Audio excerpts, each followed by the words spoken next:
Baru-baru ini di dunia maya, khususnya media sosial Facebook, sekelompok orang yang sebagiannya adalah paranormal dan juga penggiat gereja setan mencoba mengirimkan santet atau guna-guna kepada Presiden terpilih Donald Trump. Mantra yang diucapkan ini bertujuan agar Trump bisa lengser dari kursi kepresidenan negeri Paman Sam. Meskipun sedikit tidak masuk akal, ternyata banyak yang menginginkan agar guna-guna itu berhasil sehingga Trump tidak menjabat lagi. Memang banyak cara usaha atau percobaan yang bisa dilakukan seseorang untuk menyingkirkan rival atau orang yang tidak disukainya. Seorang pemimpin politik atau pemimpin negara bisa saja dilengsarkan dari kekuasaannya dengan cara dikudeta, dikriminalisasi, atau yang lebih jahatnya adalah dengan menghilangkan nyawanya.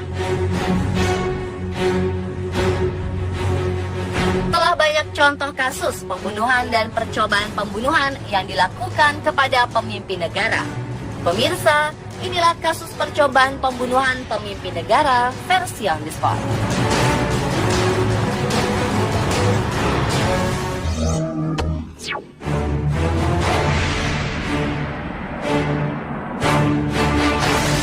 Kasus percobaan pembunuhan pertama menimpa Fidel Castro. Beliau merupakan sosok yang sangat dihormati di Kuba. Pria kelahiran tahun 1926 ini dinilai sebagai tokoh revolusi yang berhasil mengubah Kuba dan menghilangkan pengaruh barat di negaranya. Tetapi ternyata selama masa kepemimpinannya, menurut mantan pengawalnya, ia harus menerima 638 kali percobaan pembunuhan.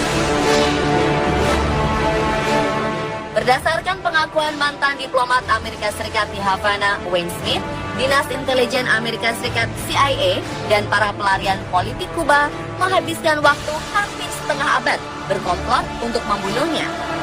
Upaya percobaan pembunuhan ini dengan cara menggunakan pil beracun, pena yang dilengkapi dengan jarum beracun, merekrut mantan kekasih Castro, Marita Lawrence, untuk dijadikan eksekutor pembunuhan. Menyimpan bahan peledak dalam jumlah besar di bawah podium tempat ia berpidato, penyemprotan aerosol yang mengandung jenis narkotika, dan masih banyak lagi cara lain. Hasilnya, segala usaha itu hampir sia-sia karena percobaan pembunuhannya selalu digagalkan oleh pengawalnya atau oleh sang presidennya sendiri.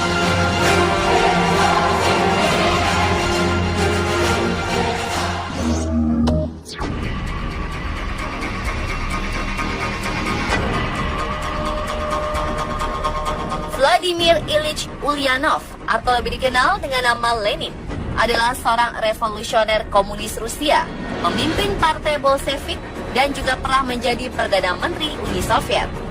30 Agustus 1918, percobaan pembunuhan kepada Lenin dilakukan oleh seorang politisi, Fanny Kaplan. Kasus yang dikenal dengan The Kaplan Incident ini disebabkan oleh dendam Kaplan terhadap Lenin karena menutup partainya. Lenin ditembak 3 kali dan menderita luka di bagian rahang dan pundaknya. Namun usaha pembunuhan itu gagal karena Lenin selamat dan malah semakin membuat dirinya terkenal. Ia memanfaatkan isu penembakan sebagai alat untuk semakin menguatkan akarnya di politik Uni Soviet.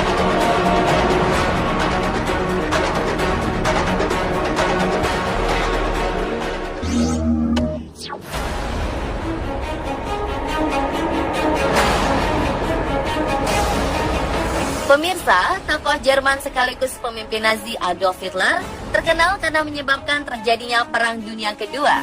Melihat kiprahnya, tentu saja ia adalah target yang harus dihilangkan oleh pihak musuh. Dikabarkan, Hitler nyaris kehilangan nyawanya akibat 45 usaha pembunuhan terhadap dirinya. Ada satu usaha pembunuhan yang begitu terkenal, bahkan pernah diangkat sebagai kisah film yang diperankan oleh Tom Cruise. Operasi bernama Valkyrie ini dilakukan oleh pihak militer sendiri yang ingin Perang Dunia Kedua segera berakhir.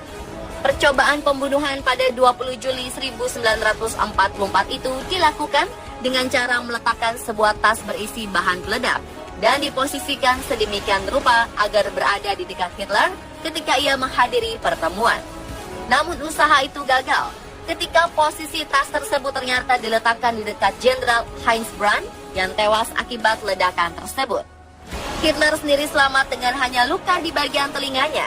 Sedangkan para perencana usaha pembunuhan, yaitu Kolonel Stauffenberg beserta kawan, dieksekusi mati oleh tentara Nazi.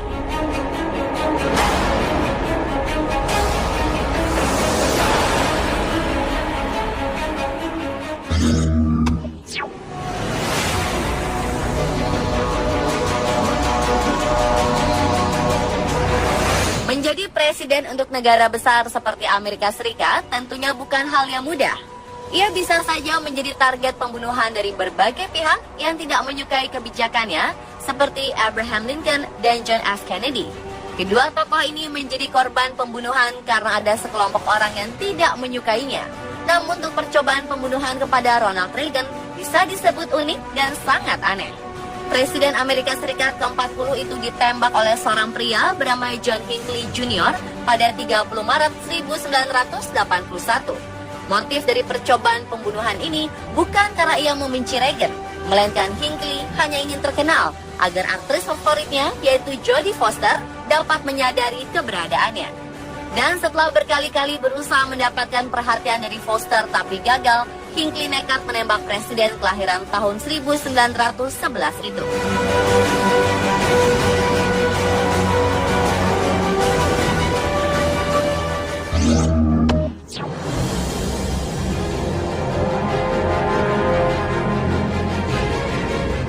Belum lama ini, tepatnya Agustus 2016 silam, pria bersenjata berupaya membunuh Kanselir Jerman Angela Merkel saat berada di kota Praha, Republik Ceko. Si pembunuh menaiki mobil warna hitam dan mencoba bergabung dalam konvoi rombongan Merkel. Namun aksi percobaan pembunuhan ini berhasil digagalkan oleh pihak polisi Republik Ceko yang curiga dan mencegat mobil pria bersenjata itu. Pria yang tak disebutkan namanya itu langsung ditahan oleh pihak berwajib. Menurut laporan, ternyata Merkel sudah diintai sejak dalam perjalanan dari bandara menuju kota Praha.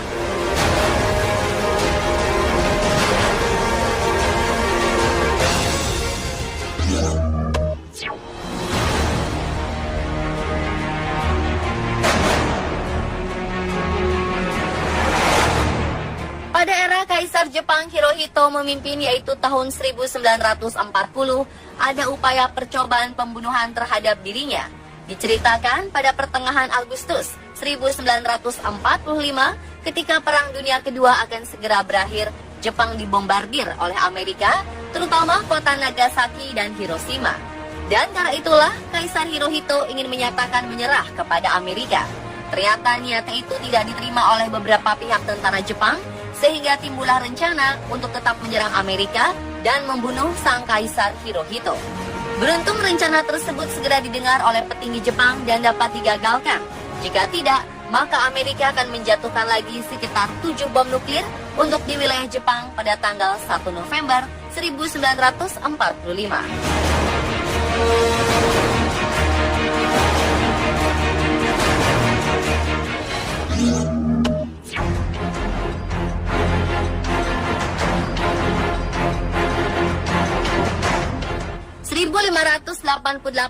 Inggris adalah negara yang miskin, sedangkan negara yang menyandang gelar adik kuasa di dataran Eropa pada masa itu adalah Spanyol. Negara Spanyol yang saat itu dipimpin oleh Raja Philip menginginkan anaknya menjadi raja di dataran Inggris, serta menginginkan agama Katolik disebar di pulau tersebut. Untuk memuluskan rencananya itu, Raja Philip berencana melakukan pembunuhan terhadap pemimpin Inggris, yaitu Ratu Elizabeth I. Spanyol mulai mengirimkan armada perangnya ke Inggris untuk membunuh sang ratu, lalu mengambil alih kerajaannya. Namun nasib tak dapat diubah. Pelayaran pasukan Spanyol harus berakhir di tengah lautan karena terampas badai dan cuaca buruk yang membuat seluruh awak dan pasukan tersebut tenggelam sebelum menyentuh daratan Inggris. Mungkin jika rencana pembunuhan Ratu Elizabeth I itu berhasil dilakukan, bisa saja negara bernama United Kingdom dan revolusi Amerika tidak akan terjadi.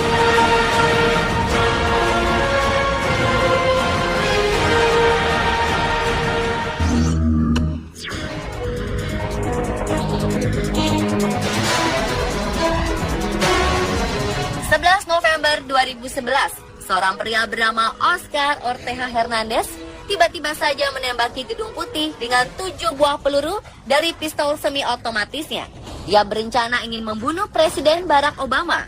Namun usahanya itu tidak berhasil. Pelaku kemudian ditangkap dan dibawa ke kantor polisi untuk diselidiki.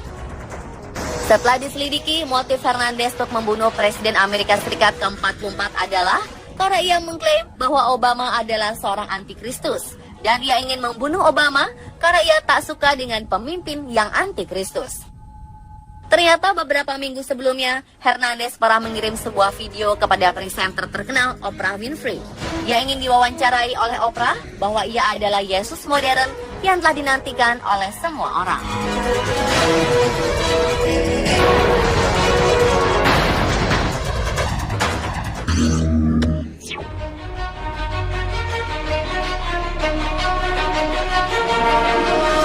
Yang terakhir adalah Insinyur Soekarno. Karena idealisme dan kepemimpinannya, sang proklamator sering menjadi target pembunuhan. Soekarno memastikan ada berapa kali percobaan pembunuhan terhadap Presiden Soekarno. Sang putri, Megawati Soekarno Putri, pernah menyebut angka 23 kali. Sedangkan mantan pengawal pribadinya, Sudarto dan Subroto, hanya mampu mengingat 7 kali upaya percobaan pembunuhan. Berbagai cara yang dilakukan pihak musuh untuk membunuh Soekarno, mulai ditembak oleh pistol dari jarak dekat, ditembak peluru mortar, ditembaki pesawat MiG-17 yang dipiloti Daniel Maukan, dihujani granat dan bom dari pesawat tempur, hingga dikepung kelompok anggota DITII.